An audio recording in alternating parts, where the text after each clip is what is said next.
Selamat siang Bapak Ibu guru hebat. Shalom ya.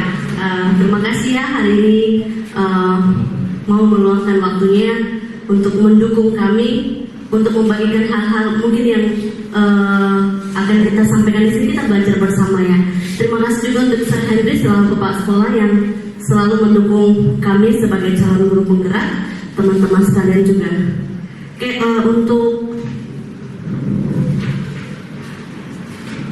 untuk kesempatan kali ini, kami akan menyampaikan aksi nyata kami terkait dengan implementasi budaya positif di SMP kita. Ini terkait dengan tugas diseminasi kami pada akhir modul 1.4 dalam guru penggerak. Untuk selanjutnya, kami minta kesediaan dari Pak Henry selaku Pak Sekolah untuk membuka diseminasi ini sekaligus. Oh ya, sorry. Kita nyanyikan dulu lagu Indonesia Raya, Bapak Ibu. Silakan kita berdiri bersama-sama.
Silakan duduk kembali Bapak Ibu. Selanjutnya kami minta kesediaan dari Bapak Henry Nanaleo untuk membuka diseminasi kali ini dan juga memimpin kita dalam doa.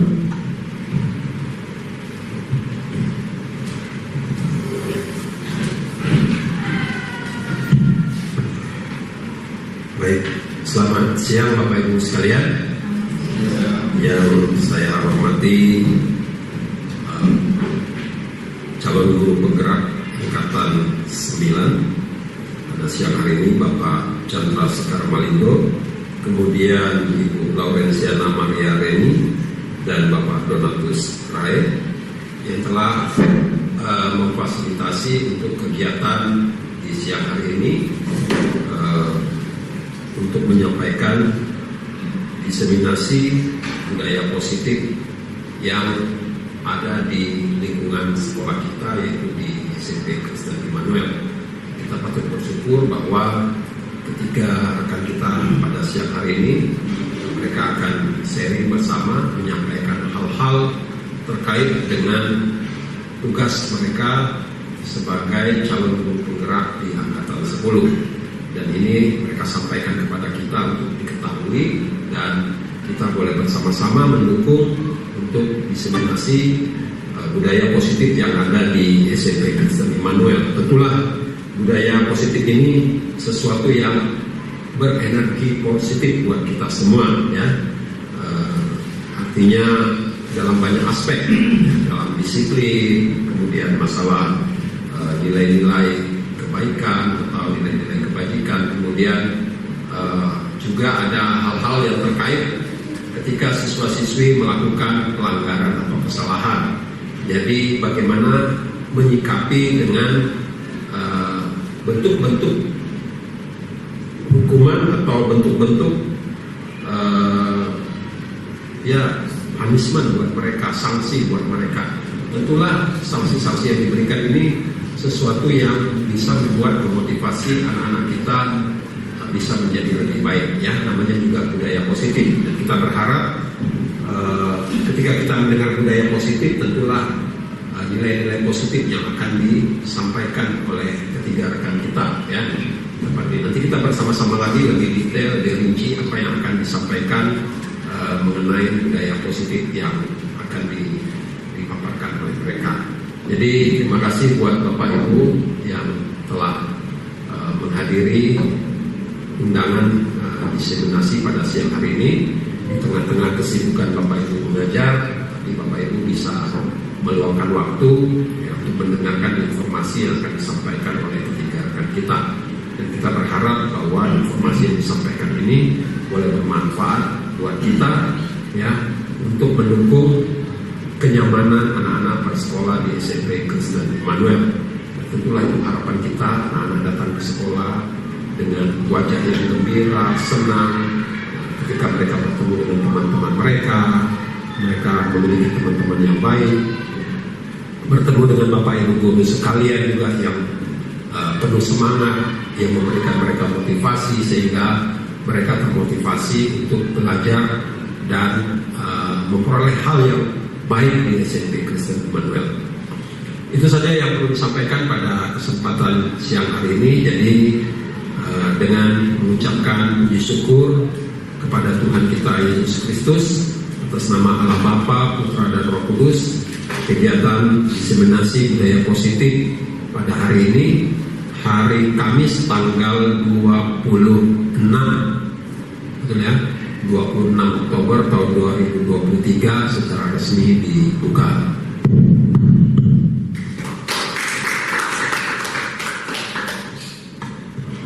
Baik, sebelum lebih lanjut kita akan berdoa dalam kegiatan ini. Bapa di surga, kami datang kepadamu bersyukur bahwa penyertaan-Mu sungguh luar biasa. Di tengah kesibukan kami sebagai tenaga pengajar, kami boleh memberikan waktu terbaik kami pada siang hari ini untuk mengikuti paparan diseminasi budaya positif yang akan disampaikan oleh Pak Chandra, Bu Laurencia Maria Reni, dan Pak Donatus Rai. Biarlah apa yang disampaikan, dipaparkan di Tuhan boleh kami terima dengan baik, dan juga boleh kami sampaikan, kami aplikasikan, implementasikan ke dalam lingkungan sekolah kami, terutama kepada siswa-siswi kami. Kami buka semuanya di dalam tangan-Mu demi nama Yesus. Haleluya. Amin. Terima kasih Pak Henry. Kita akan mulai saja ya diseminasi hari ini. Relax saja Bapak Ibu, boleh nyambil ya. Sebelum kita belajar lebih jauh, pasti teman-teman, rekan-rekan semua punya apa sih tujuan pendidikan, itu pasti punya konsep sendiri di dalam pikiran masing-masing.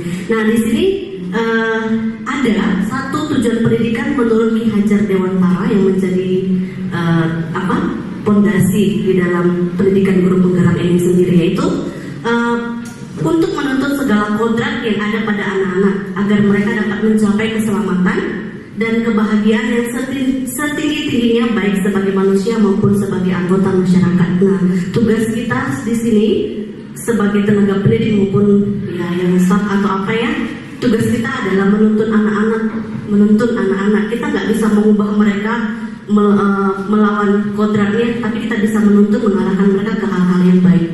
Berikutnya, nah apa sih hubungan budaya positif dengan tujuan pendidikan itu sendiri?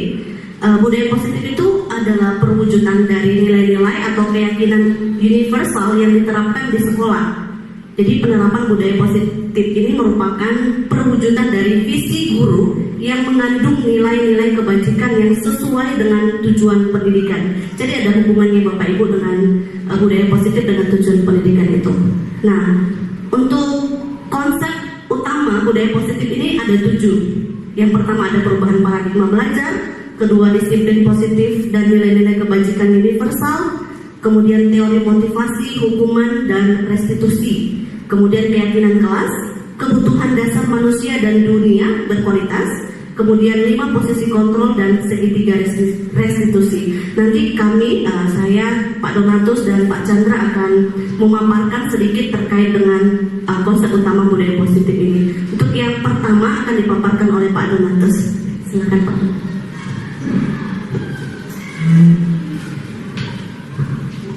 Ya, terima kasih Madam Reni untuk kesempatannya.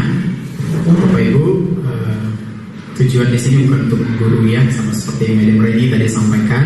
Kita mau sama-sama belajar. Baik, kita akan mulai dari konsep yang pertama, yaitu perubahan paradigma belajar. Oleh karena itu saya minta 2 sukarelawan atau sukarelawati terserahnya. Atau saya tunjuk aja lah ya. Minta Bu Natalia dan Bu Ceti boleh ke depan sini.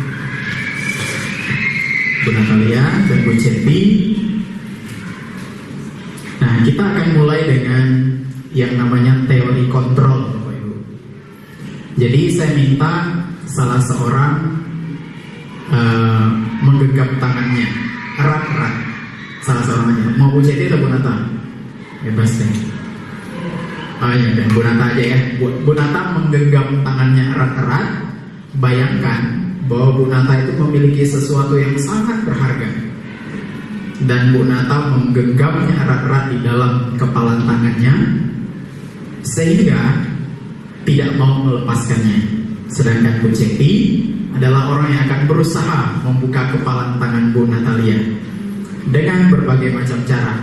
Boleh dibentak, sebentar, boleh dibentak, boleh dirayu, boleh digelitik, dan boleh juga dikasih duit kalau ada duitnya, boleh dikasih uang. Pokoknya usaha apapun Ibu boleh lakukan untuk menggenggam tangan Bu Natalia.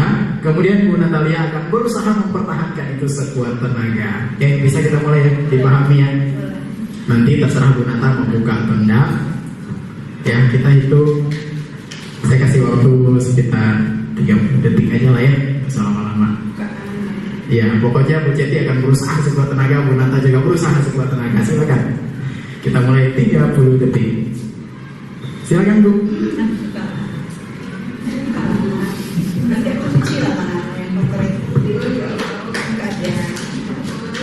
Pemikiran handphone enggak. Lemari baru enggak mau. Motor baru enggak mau. Mobil baru mau enggak mau. Enggak mau. Apalagi lagi. Coba lagi.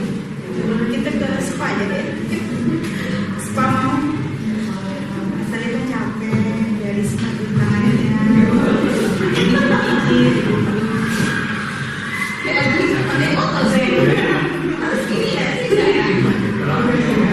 Atau mau pakai usaha pakai tangannya pun silakan.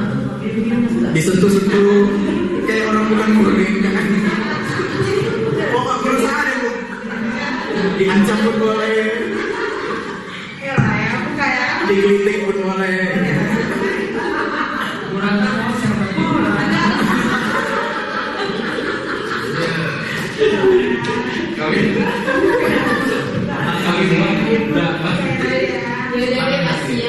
Oke, baik. Terima kasih yang telah untuk rekan kita. Silakan kembali. Terima kasih Bu Nata, terima kasih Bu Ceti. Nah, Bapak Ibu, saya mau bertanya sedikit, kita sharing ya. Kira-kira yang memegang kontrol itu siapa? Apakah Bu Ceti yang berusaha membuka kepalan tangan, atau Bu Natalia yang mengepalkan tangannya? Sehingga walaupun pada akhirnya tetap dibuka oleh Bu Natalia, kira-kira yang memegang kontrol siapa Bapak Ibu, sehingga tangan Bu Natalia akhirnya terbuka? Bu Natalia, ya. Jadi yang memegang kontrol sebenarnya adalah Bu Natalia. Jadi berbagai macam tawaran dari Bu Ceti ditolak, tapi akhirnya diterima, itu pilihan. Bu Natalia mengontrol dirinya sendiri, bukan atas usaha Bu Ceti. Nah, jadi rekan-rekan, Bapak Ibu sekalian, berkaitan dengan ini, salah seorang pendidik yang bernama Dr. William Glasser, dia mengemukakan sebuah teori kontrol yang berkaitan dengan meluruskan miskonsepsi teori kontrol itu sendiri. Dan beberapa di antara, ada 4. Yang pertama, ilusi guru mengontrol murid. Jadi terkadang kita secara tidak sadar mungkin kita beranggapan bahwa kita itu bisa mengontrol murid kita di dalam setiap perilaku yang akhirnya dia tunjukkan. Akan tetapi perlu kita ingat bersama-sama bahwa setiap perilaku itu memiliki tujuan, termasuk apapun yang dilakukan oleh murid yang tidak kita sukai. Kalaupun pada akhirnya dia melakukan apa yang kita minta, itu bukan karena kita yang mengontrol, tetapi kembali lagi kepada murid kita yang mengontrol perilakunya. Oleh karena itu, terkadang itu menjadi ilusi kita bahwa kita bisa mengontrol murid, padahal sebenarnya tidak, ya. Karena setiap orang mengontrol dirinya sendiri. Kemudian yang kedua, semua penguatan positif, efektif, dan bermanfaat. Penguatan positif dan efektif serta bermanfaat ini misalnya bujukan, ya, bujukan sehingga murid kita itu pada akhirnya mau melakukan sesuatu. Tetapi akan ada satu titik murid itu sampai pada satu titik di mana dia bisa saja menolak bujukan kita. Bahkan yang lebih parahnya lagi, dia mau melakukan sesuatu karena sudah ketergantungan. Nanti jalan, tunggu Pak Don bujuk, nanti juga kalau Pak Don udah bujuk baru saya lakukan. Nah, itu berbahaya. Jadi murid akan ketergantungan pada hal-hal yang positif, ucapan-ucapan atau bujukan-bujukan yang kita berikan kepadanya. Kemudian yang ketiga, miskonsepsi tentang teori kontrol ini adalah membuat orang merasa bersalah dapat menguatkan karakter. Kadang-kadang kita menggunakan kritik sehingga orang dapat merasa bersalah dan beranggapan bahwa kita berhasil mengontrol, gitu ya. Karena murid sudah merasa bersalah, tahu kesalahannya itu karena siapa? Karena kita. Nah, rupanya ini juga berbahaya karena mereka bisa belajar untuk merasa buruk tentang diri mereka. Merasa buruk tentang diri mereka karena sering dikritik, akhirnya merasa bersalah, akhirnya ya udah berpikir negatif tentang diri mereka sendiri. Kemudian yang keempat, miskonsepsi teori kontrol yang disampaikan oleh William Glasser adalah miskonsepsi tentang ilusi orang dewasa memiliki hak untuk memaksa. Karena udah dewasa, seolah-olah berhak untuk memaksa yang lebih muda. Nah, perilaku yang memaksa ini tidak akan efektif untuk jangka waktu panjang dan bisa saja membuat atau menciptakan sebuah hubungan permusuhan yang biasa kita kenal juga di istilah kita ada kepahitan, gitu ya. Ada kepahitan karena selalu dipaksa, akhirnya ya udah untuk sementara waktu itu bisa diterima, tetapi lama-kelamaan bisa jadi timbul kepahitan di dalam diri murid kita. Next Pak. Jadi kita perlu merubah paradigma kita dan kita perlu sadar penting merubah paradigma kita. Salah seorang bernama Stephen R. Covey, penyebutan namanya atau benar atau enggak ya, dia pernah berkata begini: bila kita ingin membuat kemajuan perlahan, sedikit-sedikit ubahlah sikap atau perilaku Anda.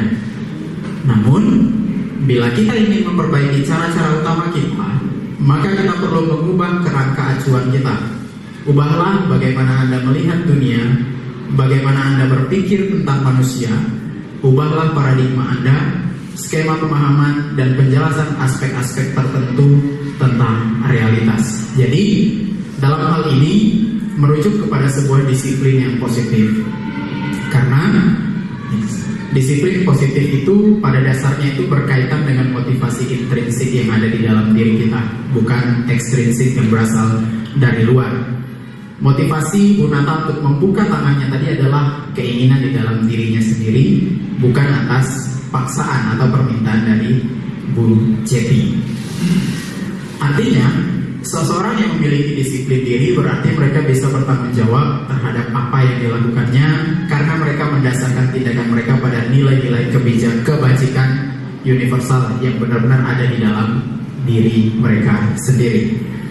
Sedangkan nilai kebajikan universal itu adalah sifat-sifat positif manusia, itu yang disebut dengan nilai kebajikan universal, yang salah satunya dapat ditemukan di dalam profil pelajar Pancasila, yakni beriman, bertakwa kepada Tuhan Yang Maha Esa, dan berakhlak mulia, mandiri, bernalar kritis, berkebinekaan global, bergotong royong, serta kreatif. Dan kita juga di sekolah Kristen kita punya nilai-nilai kebajikan yang universal yang berlaku bagi kita sendiri. Itu berkaitan dengan relasi kita dengan Tuhan, relasi kita juga dengan sesama. Oleh karena itu, kita semua dituntut untuk mewujudkan disiplin positif ini di dalam kehidupan kita bersama di sekolah.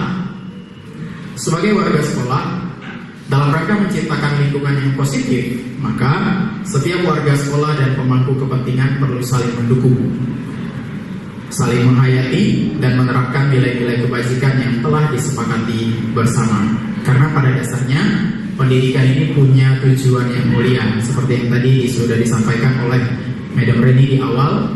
Apa yang disampaikan oleh Ki Hajar Dewantara, kita menuntun murid. Jadi kita ibaratkan petani menanam padi, sejak kita tanam, kita tabur benihnya sampai nanti panen berbentuk tetap seperti padi. Demikian juga kita terhadap murid kita.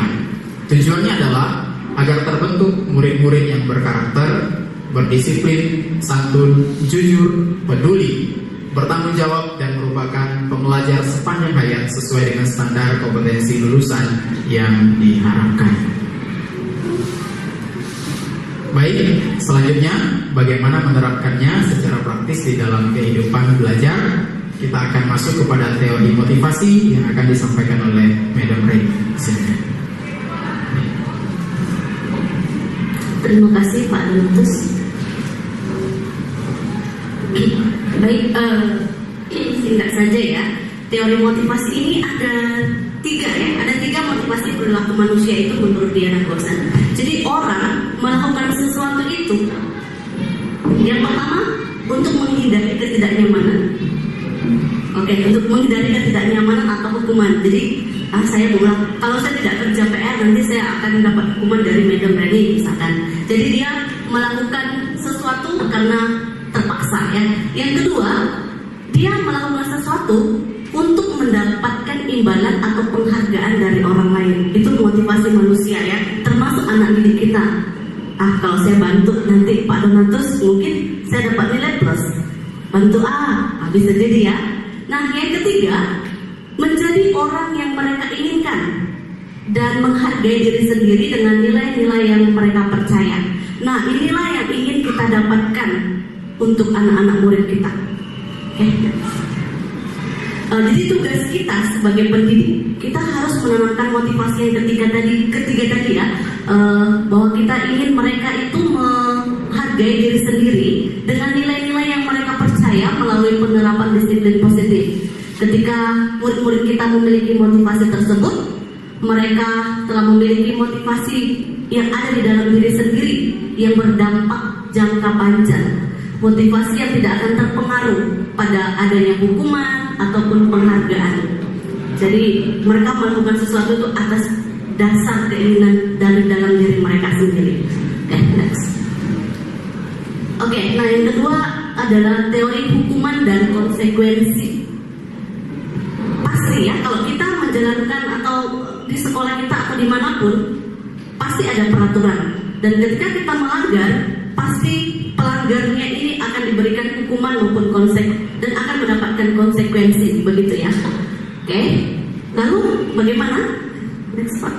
Nah, namun di dalam budaya positif tidak ada yang kita kenal dengan hukuman ya. Tindakan terhadap suatu pelanggaran pada umumnya berbentuk hukuman atau konsekuensi. Namun dalam penerapan disiplin positif tentu saja hukuman dan konsekuensi itu tidak diterapkan. Dalam disiplin positif yang lebih ditekankan itu adalah restitusi. Jadi apa sih restitusi? Nanti kita belajar bersama.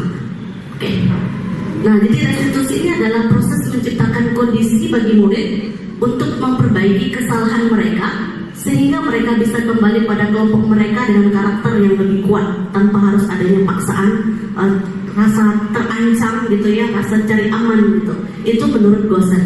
Jadi restitusi juga menerapkan proses kolaboratif, kerjasama yang mengajarkan murid untuk mencari solusi untuk masalah mereka dan membantu murid berpikir tentang orang seperti apa yang mereka inginkan dan bagaimana mereka harus memperlakukan orang lain. Sebenarnya masih ada satu sih sebenarnya, penghargaan ya, teori penghargaan. sekarang sih memang sudah tidak dilihat lagi ya, misalkan ada juara 1, juara 2, juara 3. Kalau saya dapat juara 1, saya paling hebat, itu kan penghargaan. Sekarang pemerintah juga sudah menggalakkan begitu ya, sudah tidak ada penghargaan. Termasuk di penghargaan dalam ini ya, maksudnya ya dalam kemampuan gitu ya. Oke, yang ke berikutnya. Nah, apa sih perbedaan hukuman, konsekuensi, dan restitusi? Jadi hukuman itu sesuatu yang menyakitkan. Tadi seperti Pak Donatus bilang, ada kepahitan nanti di dalam hati anak itu kalau kita memberikan hukuman kepada mereka. Lalu konsekuensi itu apa? Ya, konsekuensi itu sesuatu yang harus mereka tanggung. Konsekuensi itu sesuatu yang harus mereka tanggung, harus terjadi karena mereka melakukan satu pelanggaran. Lalu restitusi itu merupakan pilihan. Oke, yang kedua, dalam hukuman itu pasti ada rasa tidak nyaman yang akan dihadapi oleh anak kita dalam jangka yang panjang. Itu pasti tertanam di sini di dalam hati mereka. Yang konsekuensinya ada rasa tidak nyaman, tapi dalam jangka pendek. Sedangkan kalau restitusi memberikan kekuatan kepada murid dalam waktu jangka yang panjang ya. Jadi berkelanjutan begitu kalau restitusi diterapkan. Berikutnya, nah ini dia bedanya kalau kita ngomong perkataan misalnya. Kalau hukuman itu peraturan, ini kok peraturannya, kamu harus bla bla bla bla. Kalau tidak kamu bla bla bla. Tapi kalau konsekuensi, apa ya peraturannya? Mampu tidak kamu melakukannya? Lalu kalau enggak, nanti kamu apa yang akan terjadi pada kamu? Lalu kalau restitusi, apa yang kamu yakini? Apa yang bisa kamu lakukan? Nah, untuk memperbaiki masalah yang telah kamu lakukan. Nanti dia mencari pemecahan sendiri masalahnya. Oke, yang kata-kata yang lagi yang keempat, yang hukuman ini, awas ya kalau kamu nggak lakukan, pakai kata awas. Tapi puji Tuhan sekarang kita udah nggak pernah lagi pakai kata awas. Awas ya kalau kamu nggak kerja tugas. Oke, lalu konsekuensi ini, lakukan ya apa yang saya katakan. Dan untuk restitusi, apakah hal ini yang sesungguhnya ingin kamu lakukan? Itu dengan nada-nada positif juga ya. Oke, kurang lebih begitu ya perbedaannya. Hukuman, konsekuensi, dan restitusi. Masih ada ya. Oke, murid. Nah, kalau di hukuman itu murid malah dampaknya ya, murid malah ingin menyembunyikan kesalahannya agar tidak dihukum. Ini dampaknya. Lalu konsekuensi, ya murid akan belajar untuk taat peraturan. Kalau enggak ya saya ini, gitu kan? Tapi kalau restitusi, anak akan belajar untuk memecahkan masalahnya. Itu dampak dari hukuman, konsekuensi, dan restitusi. Itu yang kami dapatkan. Nah, semoga Bapak Ibu juga bisa menerapkannya nantinya gimana, sama-sama kita menerapkan ke anak-anak, walaupun agak berat ya. Oke, nah budaya positif salah satunya juga adalah membuat keyakinan kelas. Jadi mungkin kita sudah tidak asing lagi dengan keyakinan kelas, dan puji Tuhan kita juga sudah mulai menerapkan di kelas masing-masing ya. Karena keyakinan kelas itu diambil dari nilai-nilai kebajikan universal yang disepakati bersama secara tersirat dan tersurat. Jadi apa sih bedanya keyakinan kelas dengan peraturan? Kalau keyakinan kan semuanya terlibat dalam pembuatan itu. Anak-anak atau kita tidak mungkin mencetuskan hal bla bla bla ini bla bla bla kalau kita merasa tidak yakin untuk melakukannya. Sementara kalau peraturan itu mungkin memang dari satu pihak dan kita harus menaatinya. Begitu tuh perbedaannya. Nah, kalau keyakinan kelas, kalau tidak misalkan ada tidak tertepati oleh anak, mereka ada sanksi nggak? Tidak ada. Sanksinya mungkin merasa bersalah diri sendiri aja di dalam hati mereka. Oh, aku udah melanggar keyakinan kelas yang kami buat. Tapi kalau peraturan pasti ada sanksi. Gitu. Oke. Ini tidak perlu saya bacakan. Ini cara membuat keyakinan kelas. Tidak perlu yang panjang-panjang. Namun yang ditekankan kalau kita membuat keyakinan kelas tidak boleh ada yang negatif. Negatif itu kayak jangan membuang sampah, tapi kita ubah dengan kata-kata positif, buanglah sampah pada tempatnya. Jangan datang terlambat, kita ubah jadi datanglah tepat waktu. Begitu. Itu sih kurang lebihnya. Dan puji Tuhan juga di kelas saya sudah saya terapkan. Jadi manusia itu diberikan hikmat untuk memilih. Jadi mereka dianggap kebebasan. Berikutnya yang kesenangan. Kebutuhan akan kesenangan adalah kebutuhan untuk mencari kesenangan bermain dan tertawa. Kita juga melihat ketika kita mengajar apa yang bisa membuat anak kita itu senang. Kita sebagai guru pasti peka akan hal ini jika kita mau mengarahkan pandangan kita ke sana. Ya mungkin itu tadi 5 kebutuhan dasar manusia yang mungkin bisa kita kaitkan dalam pembelajaran kita. Nah berikutnya, tadi Pak Donatus sudah menyinggung tentang teori kontrol. Dalam pembelajaran kita sebagai guru punya 5 posisi kontrol. Ini yang kami dapat dalam pembelajaran di guru bergerak. Yang pertama, kita tuh guru sebagai penghukum. Seorang penghukum bisa menggunakan hukuman fisik maupun verbal. Apakah kita masih ada di tempat kita? Contoh kalau terlambat disuruh push up atau disuruh kerja. Yang kedua, membuat merasa bersalah. Kayak tadi ya saya ilustrasikan Pak Ebor tadi lewat, kemudian saya telepon, udah mulai belum? Belum Pak Ebor, karena orangnya kurang Pak Ebor jadi belum bisa mulai. Nah, itu sebenarnya termasuk posisi kontrol pembuat merasa bersalah. Jadi Pak Ebor mungkin merasa, oh iya ini gara-gara saya belum mulai ini, ya. Nah, yang ketiga, kita guru sebagai teman. Kalau kita perhatikan guru-guru kita semuanya friendly ya dengan siswa-siswinya. Ya guru pada posisi ini tidak akan menyakiti murid, namun akan tetap berupaya mengontrol murid melalui persuasi, jadi melalui pendekatan.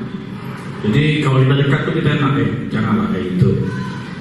Itu kan tidak ada aturan yang jangan dilanggar. Kalau kita dekat dengan murid, kita menganggap kita mampu mengontrolnya. Lalu yang keempat, kita guru sebagai monitor atau pemantau. Ya, berarti kita secara keseluruhan yang kita mengawasi. Oh ini kategori ini siswanya. Oh ini kategori ini. Nah, jadi penanganannya pasti berbeda. Ketika kita sudah tahu, kita bisa mengawasi karakter siswa-siswi kita. Nah yang kelima, guru sebagai manajer. Kalau kita lihat di sini paling aman ya kita sebagai posisi terakhir, yaitu manajer adalah posisi mentor, di mana guru berbuat sesuatu bersama dengan murid, mempersilahkan murid mempertanggungjawabkan perilakunya, mendukung murid agar dapat menemukan solusi atas permasalahannya sendiri. Nah kalau kita lihat dari 1 sampai 5 ini yang paling efektif yang mana Bapak Ibu? Yang paling nyaman untuk kita kuasai?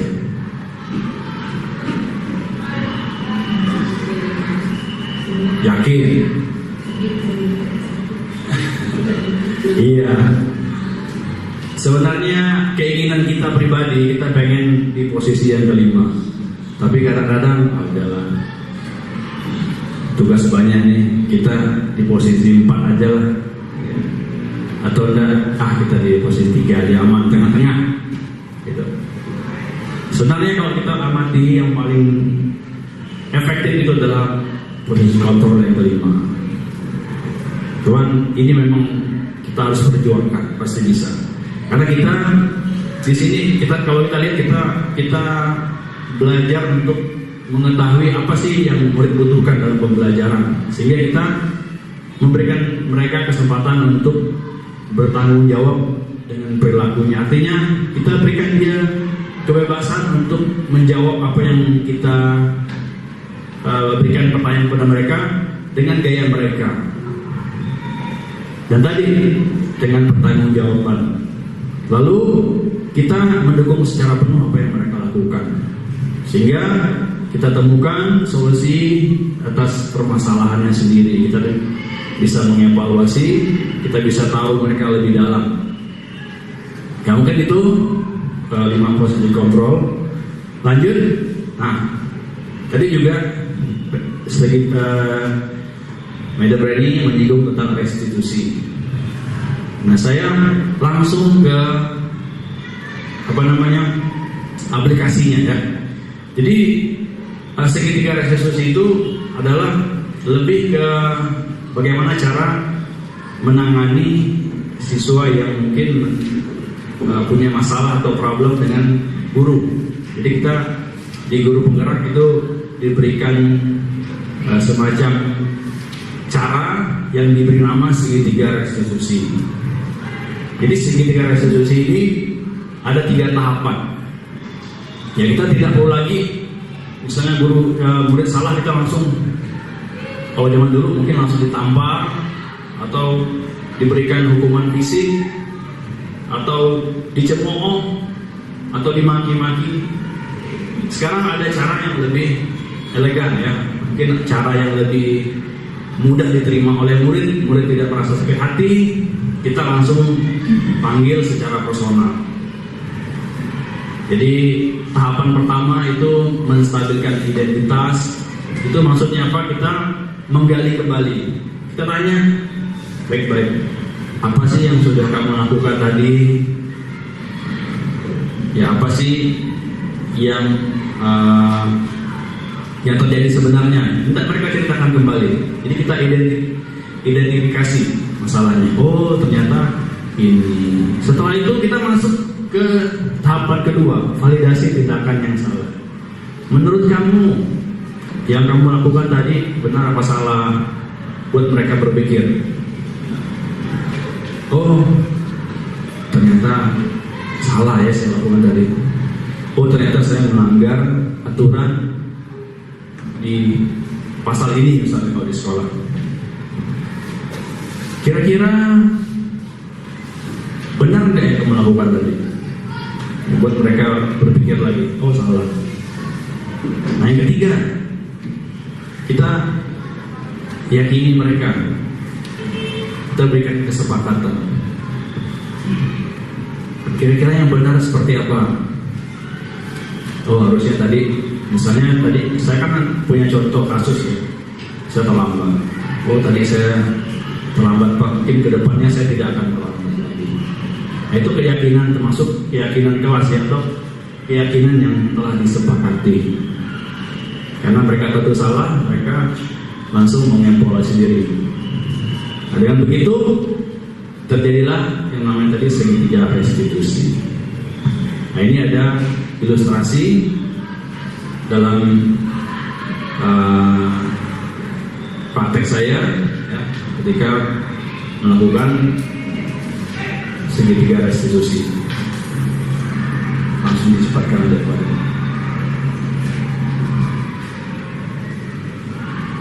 Ya ini tadi proses identifikasi masalah.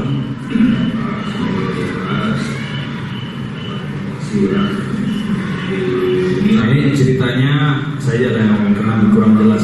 Jadi ini siswa saya 8D. Ini setiap upacara sudah 2 kali berturut-turut itu terlambat upacara. Seringkali setiap kali selesai olahraga.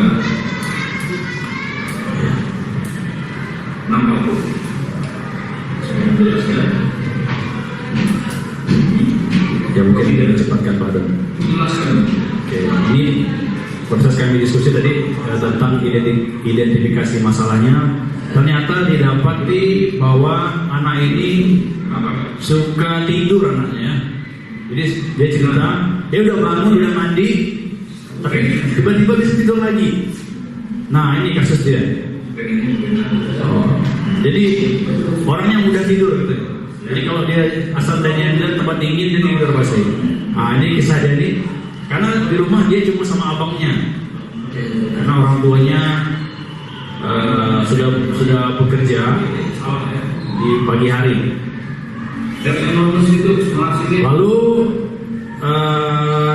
bagaimana cara saya menanganinya? Bisa saja. biar saya langsung gitu.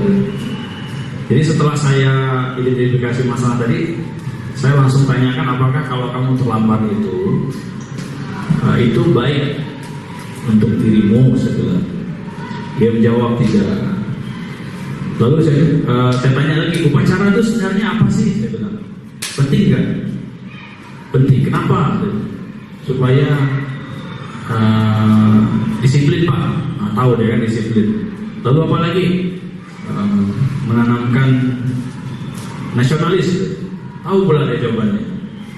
Jadi setelah dia sadar akan hal itu, jadi kedepannya kamu mau ngapain? Dia pun menjawab, Pak, saya tidak akan mengulanginya lagi. Saya akan, kalau udah bangun saya tidak mau tidur lagi. Kalau sudah mandi saya tidak tidur lagi. Nah, itu kan proses kita memperbaiki siswa dengan cara segitiga restitusi. Nah, mungkin itu yang dapat saya bagikan. Lebih kurangnya mungkin Bapak Ibu lebih berpengalaman dan mungkin ada cara lain. Tapi inilah cara yang saya dapatkan ketika saya mengikuti pendidikan calon guru penggerak. Atas perhatian Bapak Ibu, saya ucapkan terima kasih. Saya kembalikan kepada moderator.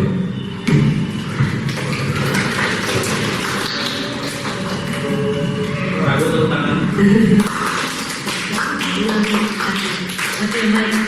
Terima kasih Pak Chandra untuk penjelasannya ya, segitiga restitusi. Ya, oke, baik Bapak Ibu. Kita langsung ke sesi selanjutnya ya. Apakah kami akan membuka sesi tanya jawab sedikit aja. Satu pertanyaan boleh, terus lebih. Betul, oke. Kalau ada yang mau bertanya atau mungkin sharing juga, pernah melakukan juga, atau bahkan banyak sekali sudah melakukan budaya positif yang mungkin kami belum lakukan gitu, mungkin bisa sharing dengan kita semua ya. Silakan Bapak Ibu, kalau ada bisa.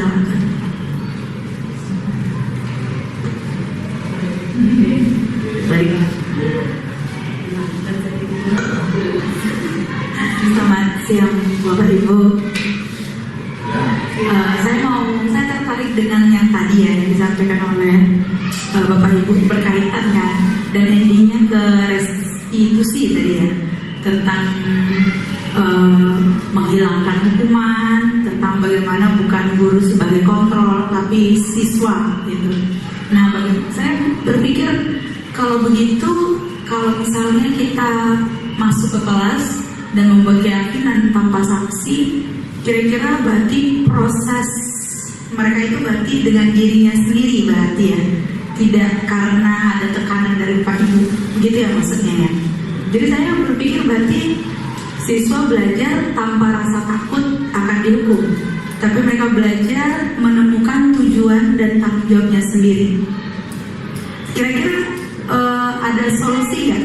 Misalnya begini, kondisi di mana memang ada siswa yang sering melanggar peraturan dan ketika diberikan kondisi seperti tadi gitu ya, dengan memberi kontrol pada dirinya untuk menemukan cara memecahkan masalah, dan guru pun tidak memberikan sanksi apa-apa gitu kan. Kira-kira apa solusi yang bisa disampaikan sampai akhirnya siswa tersebut memang menemukanlah rasa tanggung jawab sesuai dengan tujuan tadi. Terima kasih.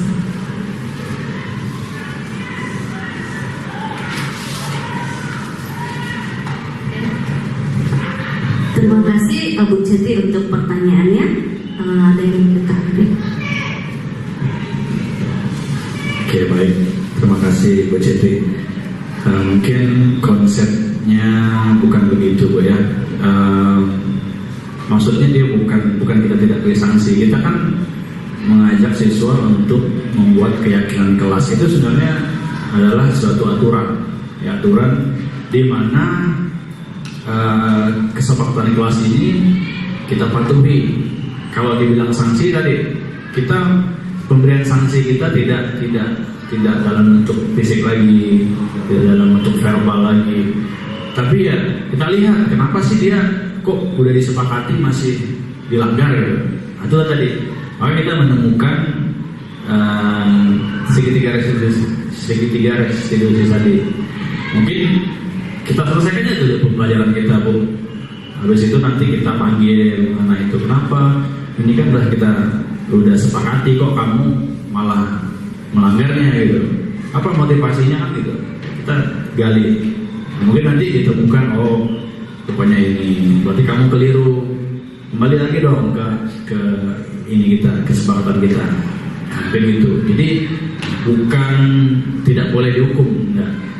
Kita boleh memberikan sanksi, tapi konsepnya tadi kita harus tahu dulu kenapa. Misalnya dia tidak menulis kan, berarti setelah kita selesai memberikan segitiga restitusi, ya udah, berarti kamu selesaikan tulisan kamu, gitu. Kira-kira begitu, Bu ya.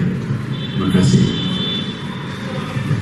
Baik, terima kasih Pak Chandra. Mungkin saya mau menambahkan juga ya, sanksi itu kalau sanksi itu kaitannya itu dengan hukuman ya. Jadi jika memang kita sudah tidak bisa melaksanakan, kita kan coba dulu nih menggunakan segitiga restitusi, bukan lagi hukuman verbal atau fisik, kita coba. Tapi seandainya kita sudah melakukan ini berkali-kali, tapi dia ternyata misalkan saya kan ada juga nih oknum biasanya kan saya nggak dihukum juga sih bla. Nah kalau sudah dia sering dan itu ada kesengajaan, ya itu pasti kita ada proses gimana caranya ya, itu sih. Jadi bukan langsung dia melakukan pelanggaran terhadap keyakinan kita lalu kita nggak langsung kita kasih sanksi, enggak. Itu mungkin ada prosesnya, seandainya memang dia sengaja unsur kesengajaan itu pasti ada. Tapi tetap menerapkan dulu segitiga restitusi ini. Ada bagaimana Bu Siti? Sama-sama. Baik, Oke, baik. Satu ya. Aduh, ada lagi rupanya. Oke, baik. Yang mau bertanya? Oh, aku banyak. Oke, siapa duluan? Oke, baik. Terima kasih Pak Ebot.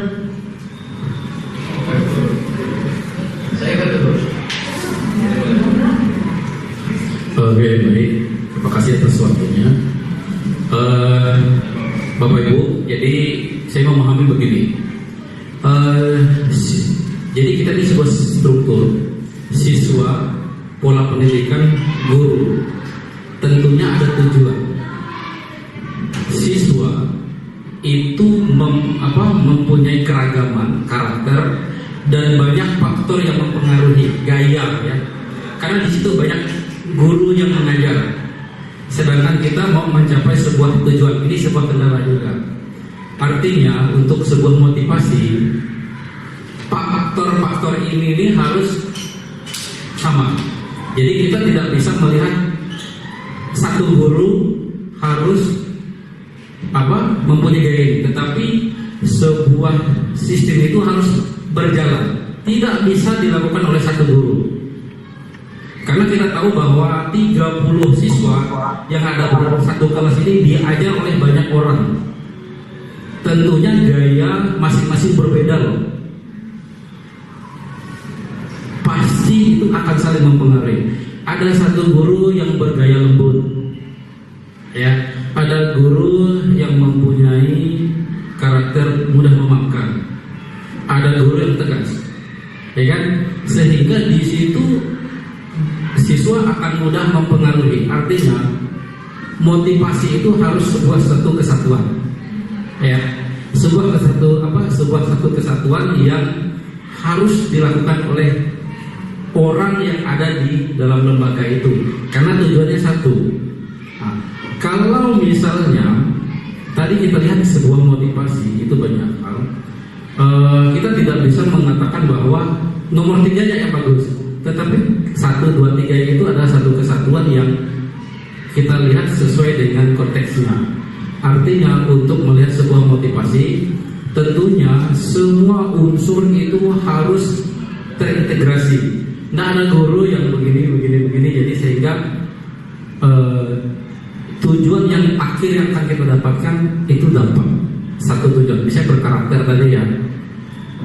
Yang menjadi kendala adalah masing-masing kita ini mempunyai gaya sendiri. Oke, bagaimana solusi kita untuk bisa membuat sebuah keragaman ini, tetapi tetap satu fondasi yang utuh di dalam memberikan sebuah motivasi. Contoh aja, saya mempunyai gaya tersendiri, jujur. Misalnya, ada siswa nggak ngerti tentang aljabar. Bagaimana cara saya supaya dia bisa mengerti aljabar? Artinya dalam sebuah soal saya mengkombinasi, tetapi dengan cara memaksa. Dan artinya kalau kamu nggak bisa selesaikan soal Pak Guru, kamu nggak boleh pulang dulu ya. Artinya dia saya paksa, tetapi tujuan saya kan mau dia menguasai itu.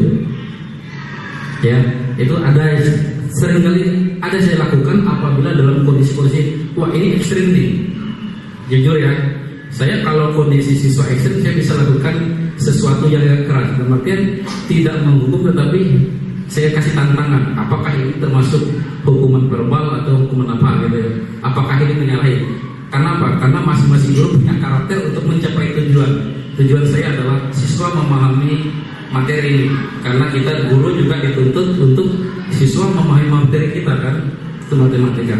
Tetapi tentunya secara umum karakter, karena kita juga pendidikan Kristen tidak terlepas dong dari nilai-nilai kekristenan tadi.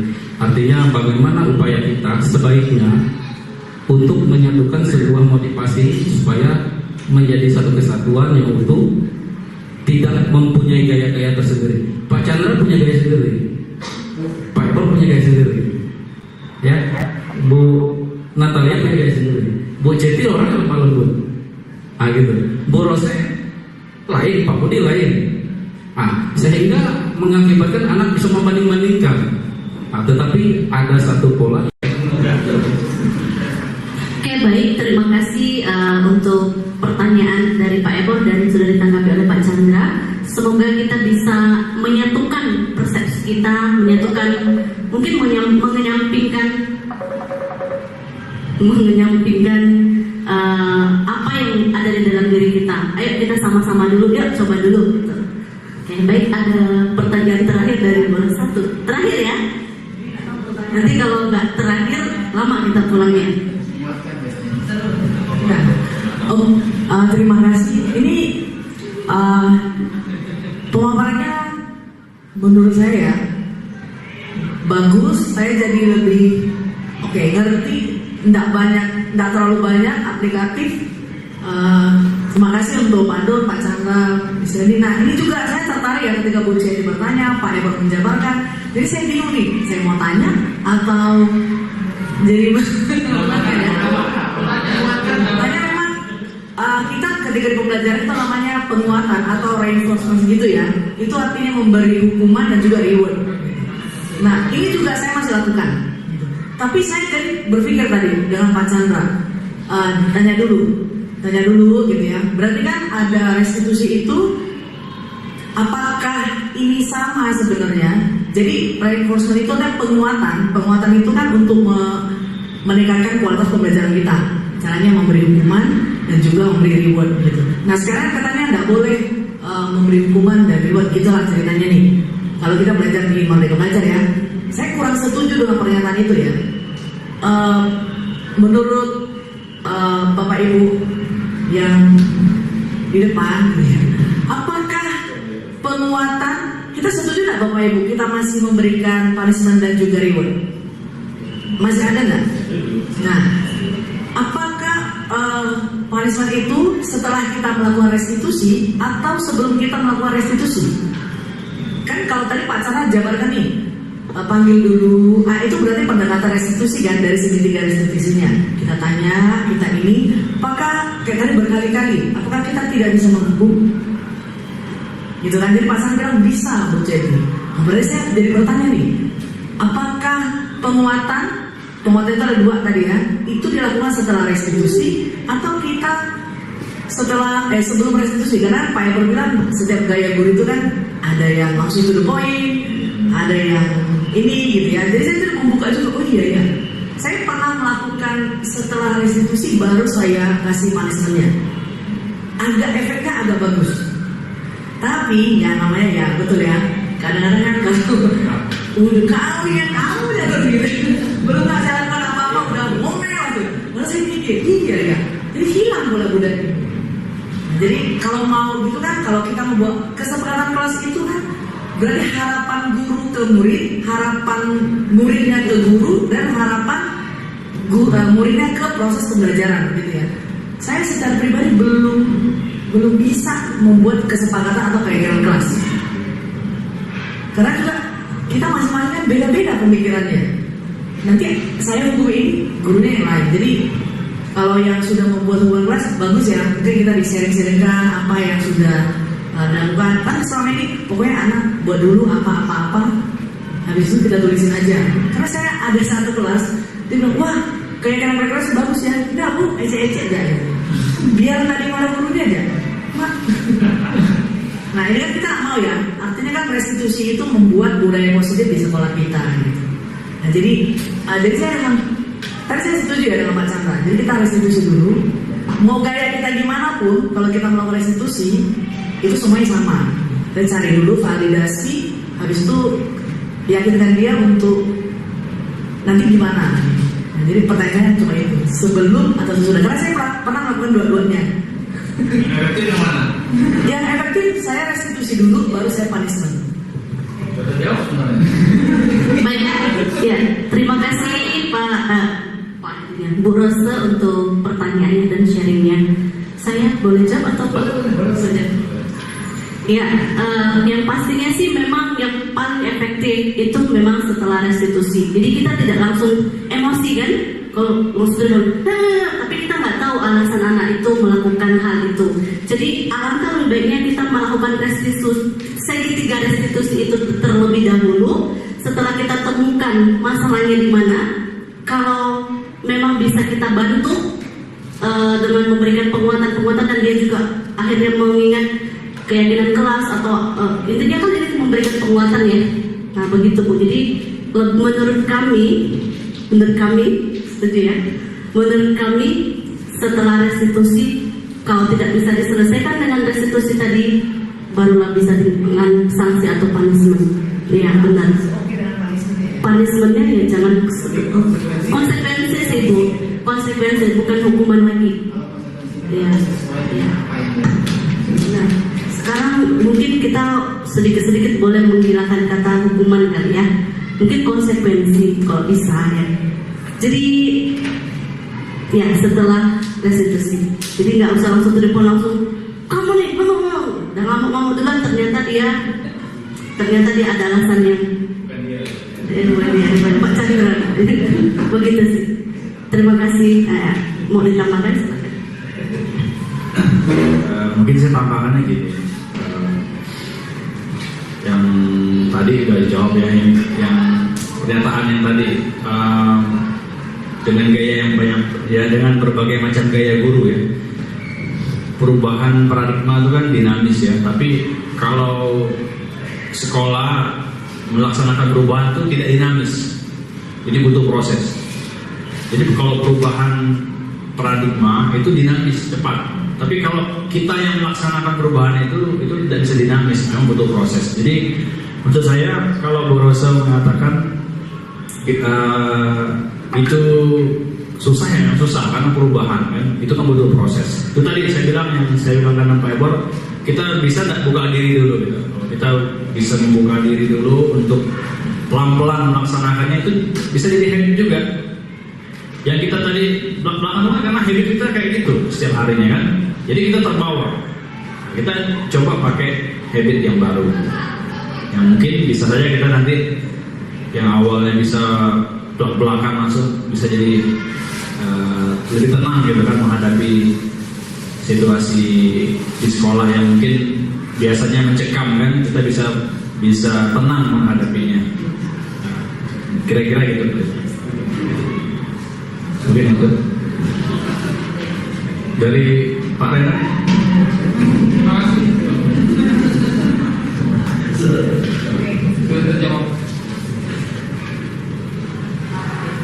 Baik, terima kasih Pak Chandra. Oke, dengan ini sesi tanya jawab kita tutup ya Bapak Ibu. Nanti minta kesediaan Sir Henry untuk menyampaikan sepatah dua kata penguatan dan juga sekaligus menutup kegiatan kita hari ini. Baik, terima kasih buat tiga narasumber yang telah menyampaikan pemaparannya pada siang hari ini, dan terima kasih buat partisipasi kita semua. Kita berharap bahwa apa yang disampaikan ini boleh, ya ini kan materi pun tidak bisa juga kita telan mentah-mentah ya Bapak Ibu ya, jadi harus kita sesuaikan juga dengan pendidikan yang ada di sekolah kita ya, pengistilahan atau terminologi restitusi segala macam itu kan terminologi, nggak boleh menyebut kata hukuman, sanksi apa, itu kan terminologi. Toh juga nanti isinya kan ya itulah, itu menjadi bahasa terminologi. Tetap juga ya Bapak Ibu ya, kita kan juga kalau bersalah berulang-ulang kali, kita memang kita kan sebelum ada mengenal kata restitusi juga kan sudah kita selalu ingat yang pasal di depan kan, Ulangan pasal 6 ayat 6 sampai 9, ulang-ulangi berulang-ulang kali mengingatkan kepada anak-anak. Tetapi kan juga firman Tuhan kalau sudah sering kali melakukan itu kan silakan saja gunakan otak untuk memberikan hukuman buat mereka gitu kan ya. Tapi kan tidak serta-merta langsung gitu ya. Ada prosesnya. Kalau tidak begitu buat apa tata tertib dibuat sampai dengan SP3 gitu ya. SP3 artinya kan sudah tidak bisa dibina lagi. Itu pun bukan hukuman, itu dikembalikan ke orang tua. Tetapi pun kembalikan ke orang tua pun siswa yang bersangkutan harus memperoleh tempat sekolah yang bisa memperoleh tempat pendidikan lebih lanjut. Jadi tidak kita biarkan juga gitu ya. Jadi kalau kita pun memberikan hukuman atau sanksi atau apa, ya tidak bisa juga kita biarkan. Kita kan masih ada. Ya, saya pikir itu saja ya Bapak Ibu ya. Kita perlu dengan sukacita melakukan pekerjaan ini ya. Jadi jangan sampai juga anak-anak merasa saya tidak dihukum. Itu kan ada 1 kali, 2 kali, 3 kali. Tapi kan kalau tidak berulang-ulang kali kan bisa saja kita konsekuensi buat saya. Baik, itu saja yang perlu disampaikan. Terima kasih buat kita semua. Berharap bahwa ini memberikan energi yang positif juga buat kita dalam mengelola pendidikan anak-anak di tempat ini ya. Anak yang butuh perhatian, tapi kita semua yang di tengah-tengah permasalahan pendidikan yang saat ini di Indonesia begitu sangat cukup memprihatinkan buat kita ya, dengan pengaruh-pengaruh dari teknologi, dari TikTok segala macam. Jadi yang membuat generasi ada yang serta-merta menjadi, jangan sampai itu terjadi. Kita terus doakan dan kita terus upayakan ya. Kita terus ya, ada hal-hal yang negatif, tetapi itu boleh menjadi mawas diri kita semua itu. Kita akan akhiri pertemuan kita pada siang hari ini. Jadi kegiatan diseminasi positif, budaya positif siang hari ini secara resmi ditutup.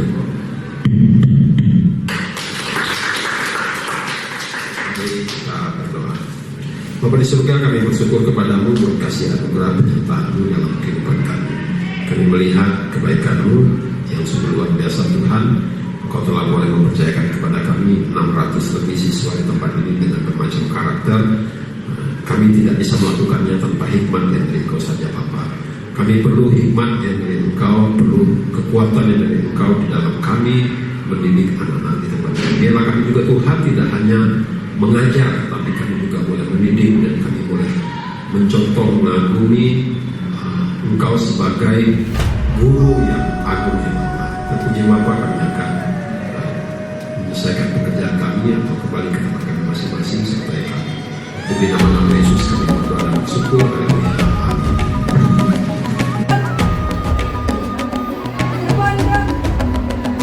Bangun dan bukalah matamu, saatnya meraih mimpimu.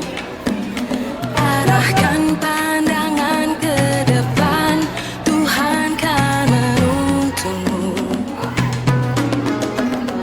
Sadarilah masa berganti,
15 menit lah ya memikirkan.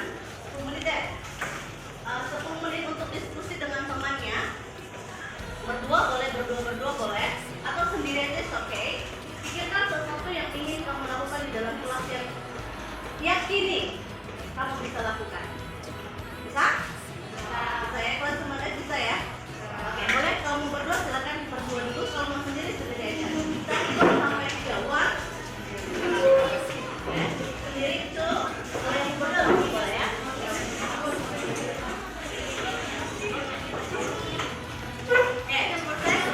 Berdua aja. Saya akan memberikan sticky note. Kira-kira apa yang kamu yakini bisa kamu lakukan? Kamu tuliskan di sini ya. Oke. Satu kelompok ya. Oke. Ini boleh dihiaskan. Boleh. Nanti akan kita kasih kontur ya.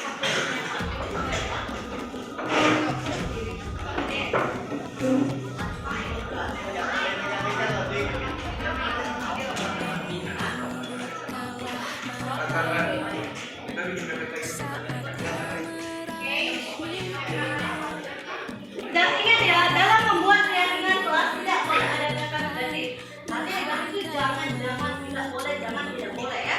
Boleh